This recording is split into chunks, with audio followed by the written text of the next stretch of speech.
everyone. I am doing a different video today than what I usually do. This one is not going to be travel related. This video is specifically about YouTube's requirement for you to have 1,000 subscribers before your channel can be monetized. Okay? I believe that this requirement is unfair, and I'm going to tell you why. Now, first of all, before I explain the reasons that I think that that requirement is unfair, I want to talk about the mysteries, if you will, as to how people get subscribers. Okay, my son and I both started our channels, my channel, Heather Travels, and his channel is Shadow Star Plays, and I will put a link to it up there.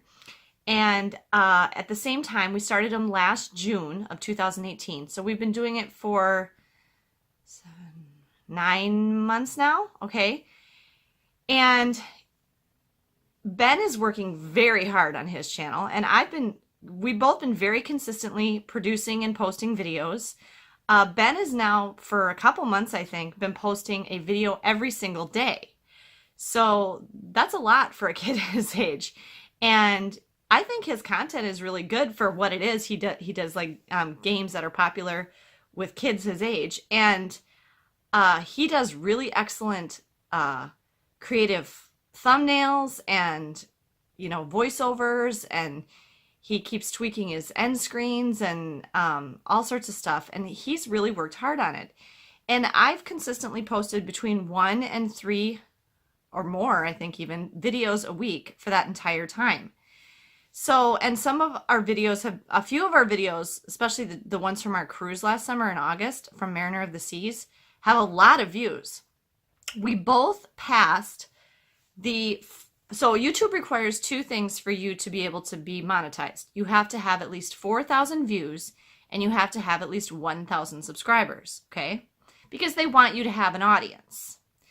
Now, we both are well over the 4,000 views. I passed that months ago.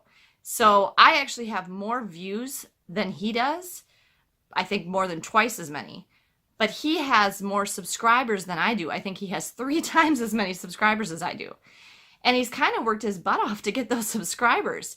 One of the things that he's been doing, he really promotes his channel as much as he can.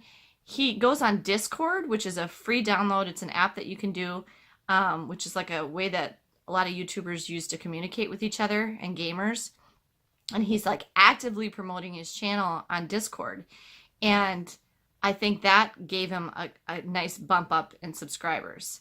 But overall, I am just kind of baffled as to how people get subscribers so fast, because there's some other channels that I subscribe to or that I've watched that are only as old or around the same length of time they've been on YouTube as mine has, and they have thousands of people. And I feel like the content is fairly comparable. And so I don't get it. I don't understand what they're doing. Now, one thing I will say, Jen LaForge talked about this in one of her videos. I'll put a link to her channel up there. She said that marketing your channel on all other forms of social media, like Facebook and YouTube and Twitter and stuff, is an important aspect of it. But I don't know if that's necessarily really that helpful, because when I was thinking about it, I think there's only one YouTube channel that I was originally introduced to from another form of social media. I don't have Twitter. I have Instagram, but my Instagram account is private because I just don't, when I didn't have it set to private, I was getting a lot of requests from kind of creepy people, a lot of men, or saying they were men, requesting to follow my Instagram account, and that made me kind of uncomfortable. So I prefer to keep my Instagram account private. And my Facebook account also, I keep pretty locked down. I don't make public posts. I only share things on Facebook with my friends. Now, I do promote my YouTube videos on my channel with my friends, hoping that then they might, you know, follow the link, go to YouTube, and then if they want to share it from there, they can. But I think part of that is because I'm a single woman and I'm a single mom, and to some extent I want to protect us and protect our identity. I'm one of those people who does not use our last names. I try not to give anything too specific about our lives on YouTube, and I watch, like when I edit Ben's videos, I watch for things like that he might have given away something about his identity because, he's a child. And so I don't think I'm ever going to feel comfortable having my personal stuff necessarily out there that I would really have a massive social media presence. But going back to what I said, I think there's only one channel that I subscribe to that I originally found from Facebook, and that's Morgan's Very Unofficial Travel Guides. I think it was his video on falling off a cruise ship. I think that's the one. I'm not sure. If I can find it, I'll put a link to that up there. But I was already using YouTube quite a bit, like in my job for educational content, and my kids were already watching it a bit. And so really the more channels I discovered and subscribed to was from recommendations from YouTube itself, like being in YouTube and seeing other videos that I wanted to watch and YouTube's recommendations. I don't think I now like the channels I subscribe to on Facebook, but even that isn't really helpful because since I subscribe to them, I already get a notification and an email when they put out a new video anyway. So I don't really, it's kind of unnecessary to me to like them on Facebook and Instagram too. I mean, sometimes they post something different on Facebook and Instagram that's not a video, that's not on YouTube, and that's kind of nice. But it's not like I'm waiting for them to post that they posted a new video on Facebook so I know to go watch it because I already get an email about it anyway. You know what I mean? So I don't know that social media presence is necessarily a big thing.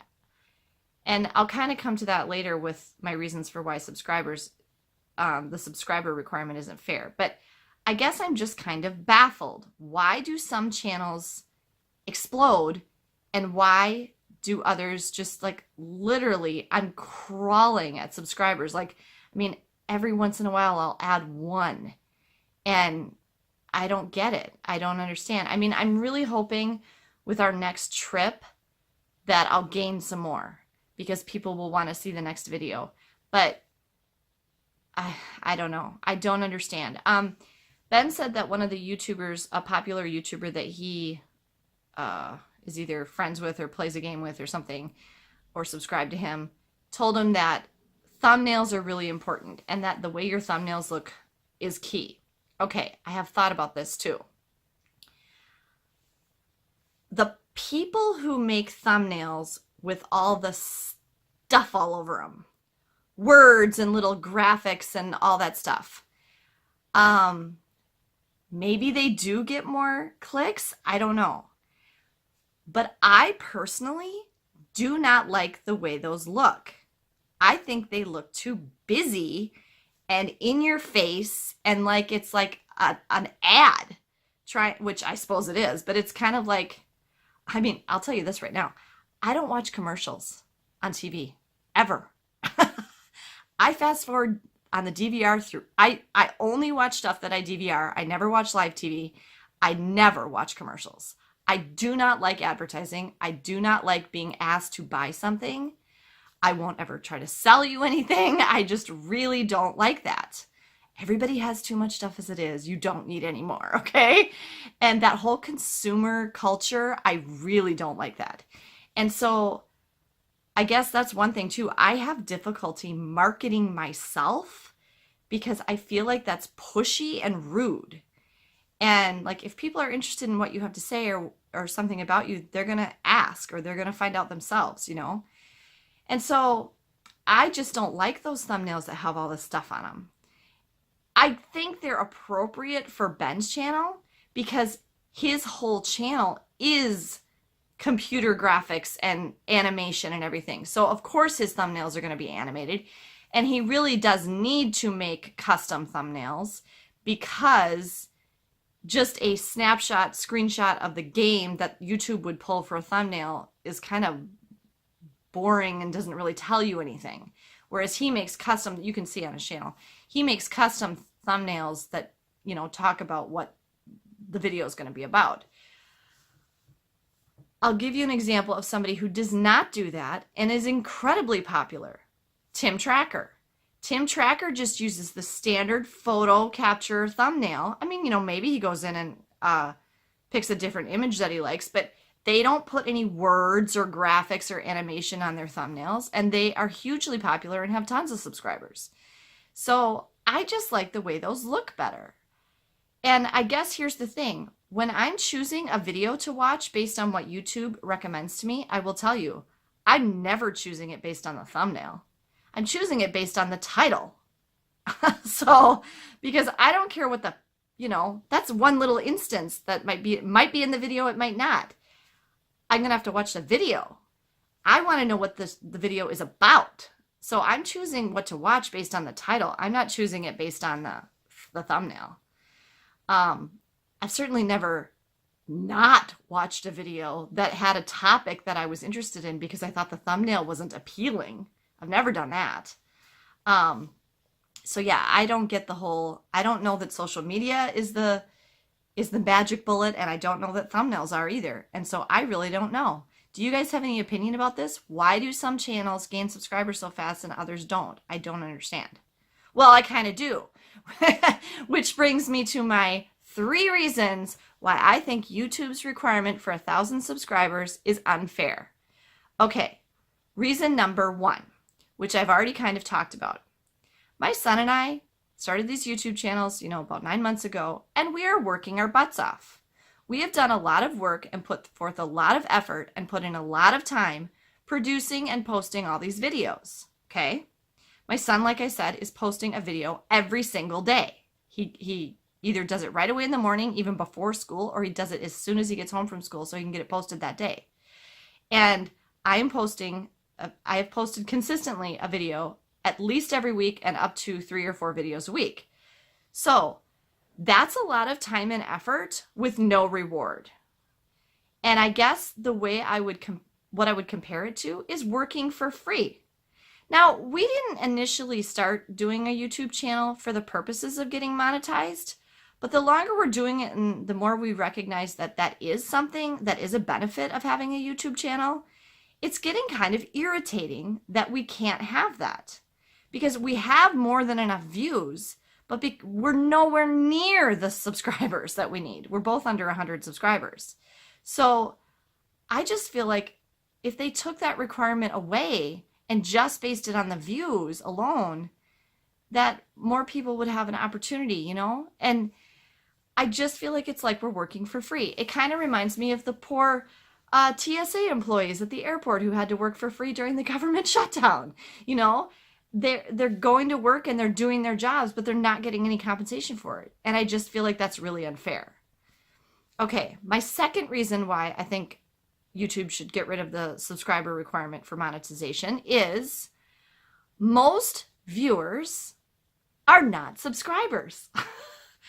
And I know this from my own channel because when I look at my analytics, I think it's currently 96% of the people who viewed my videos are not subscribers.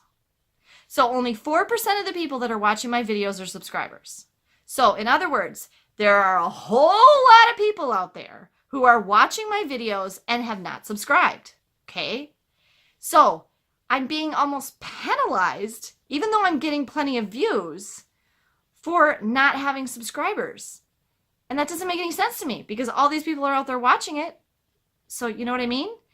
And I can tell you that there are a whole bunch of videos that I've watched that I'm not subscribed to. So the other thing that tells me that that's true is sometimes my video will have fewer views than I have subscribers, which means my subscribers aren't watching it.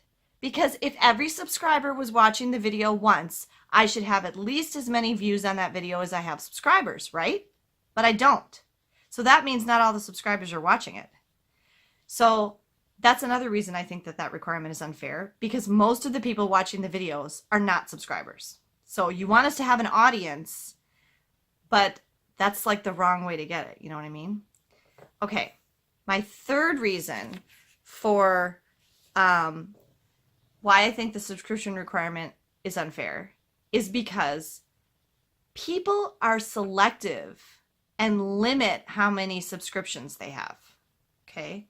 We all know sub for sub is bad. Because, and one of the reasons it's bad is basically you're promising to subscribe to somebody. If they subscribe to you, you may not have any intention of ever watching their videos ever. Okay? Going back to that consumer culture thing, I feel like America is going, or the world is going in a good direction in that people are becoming more minimalist.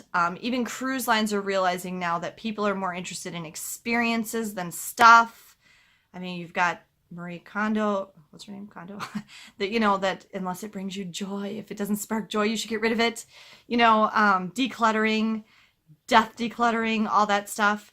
That's a very positive trend in society today. I mean, I've actually come to the point, knowing what I know about climate change and the environment and trash and everything in the world, it actually gives me anxiety to walk down like the shampoo aisle at the store and go, oh my gosh, look at all this plastic. You know, like, where's this all going to go? It's going to end up in a landfill.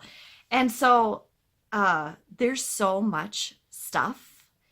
And that's true of something like YouTube too. Even though YouTube isn't a thing that's taking up space, it's still stuff cluttering up people's brains and taking up their time.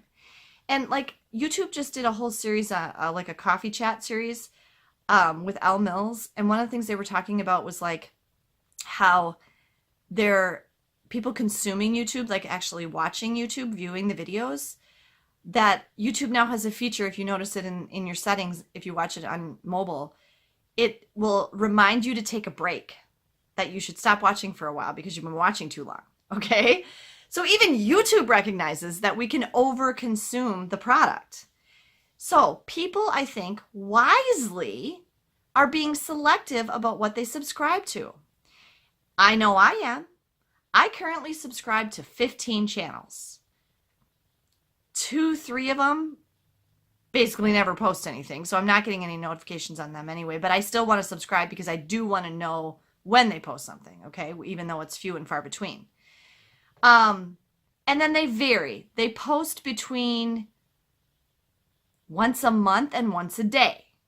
So, you know, and I would compare my choice of who I subscribe to my choice of what I record on my DVR. A while back, I don't know, it's probably been years now, but I decided that if I didn't look forward to watching that show, what am I recording it for? Because my DVR would get all filled up with all these shows, and then I would actually get stressed because I didn't have time to watch these shows. And I don't binge watch. I don't have time. I'm lucky if I have time to watch 3 shows a week, literally, okay? And so I'm like, oh my gosh, I've got 10 episodes of such and such to watch. When am I going to watch them? And it's stressing me out loud. It actually is hanging over my head like it's another thing I have to do. And so I got to the point where, like, if I don't like it enough that I want to watch it right away, then why am I recording it? So I got rid of all those shows. And now, if, you know, like even with a new show, I'll give it 2, maybe 3 episodes. If I'm not digging it, I'm not going to record it anymore because I really don't care. And so same thing with YouTube. If I don't really like, you know, I might watch 1 or 2 or 3 videos by somebody, and if I don't really like them, I'm not going to subscribe to them. Why would I? If I don't like and look forward to their videos, like, okay, I look forward to the Tim Tracker videos every day. Sometimes I like them, sometimes I don't. If I don't like them, I skip every 5 minutes. You know, I'll zim over and kind of see like, oh, is there anything interesting? Or then I'll click go to the end because Tim always kind of wraps it up. I look forward to, I guess I look forward to seeing everybody's videos that I do subscribe to. I mean, if a new video comes up by them, I want to watch it right away because I'm like, oh, Morgan's got a new video, or oh, Jen's got a new video, you know. Or, oh, Gary Bembridge from Tips for Travelers posted a new video. What's it about? Cool.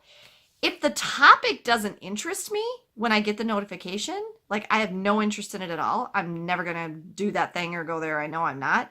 I just delete it. I don't even watch the video.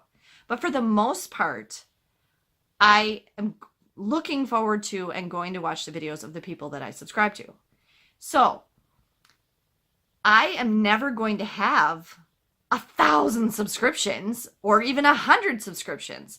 I mean, I've got 15 right now that I subscribe to, and that's probably the most I'm ever going to have because I just don't have time to watch any more videos than that.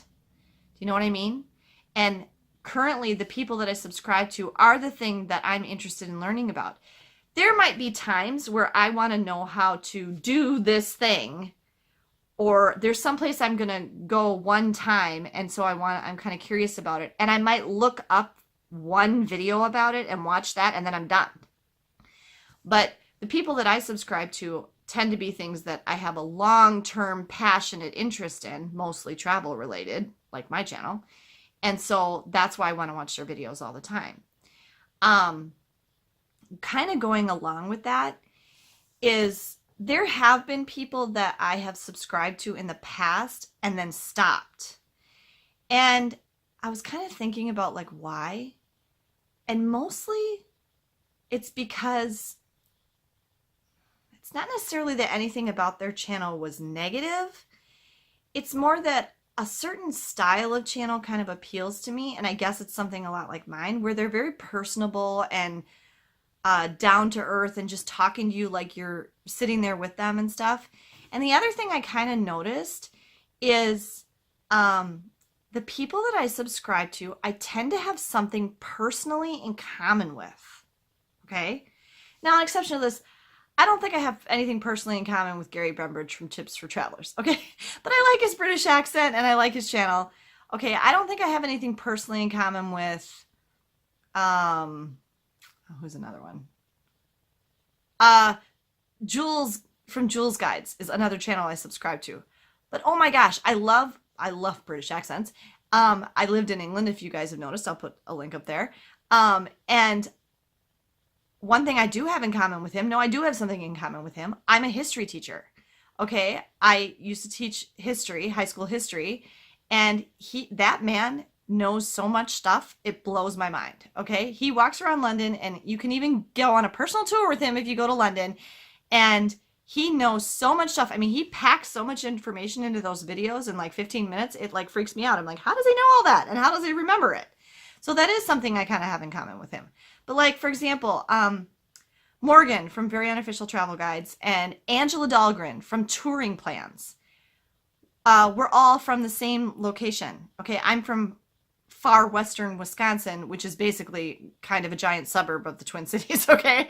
There's a lot of Minnesota-ness to the area of Wisconsin where I live, and we spend a great deal of time in the Twin Cities. My mom and my son live in the Twin Cities in Minnesota. Angela and Morgan are both from there originally too. So I think there's kind of a connection there because we're from the same place. Morgan actually went to college in Wisconsin at a school that a lot of my daughter's friends are now going to because it has to do with theater and stuff. Another connection that we have is, but like Angela from Touring Plans, sometimes she says little things that is kind of the same things that I say, little colloquialisms or whatever. Morgan's also involved in the entertainment industry. I'm involved in the entertainment industry. Megan and I are both actors and we're involved in theater and stuff. And so that's another common thing we have in common. And then like Jen LaForge from her channel, we're both about the same age. We have adult sons. I just feel kind of a connection with her. And then like Ashley from Disney Cruisers, which is an example of a channel that's about the same age as mine, but she has way more subscribers than me. She does the she does the thumbnails with stuff all over them, so I don't know if that's what's working for her or what. But I find her channel to be very similar to the way I do mine, so I don't know. But she and I have kind of her and I and Brian and Guy from Touring Plans, same sense of humor. Like, I totally get a humongous kick out of all of their sense of humor because it's totally the same kind of way I am and the way I think stuff is funny. And then she's a teacher too, or licensed to be a teacher like I am, Ashley is. And so, you know, I tend to find, and I may not know that when I first subscribe to them, but then as I watch their videos, I find these things where I'm like, oh my gosh, we have that in common. And so I think I tend to be drawn to people who are probably kind of like me. Does that make sense? And so I don't know. Do other people find that to be true? That you tend to subscribe to people that you end up having something in common with? I mean, obviously you have a common interest or you wouldn't be watching their videos because it's something you're interested in. But beyond that, I feel like I make some kind of connection with the people who are making that channel. And that's why I think I continue to like the ones that I do. Does that make sense?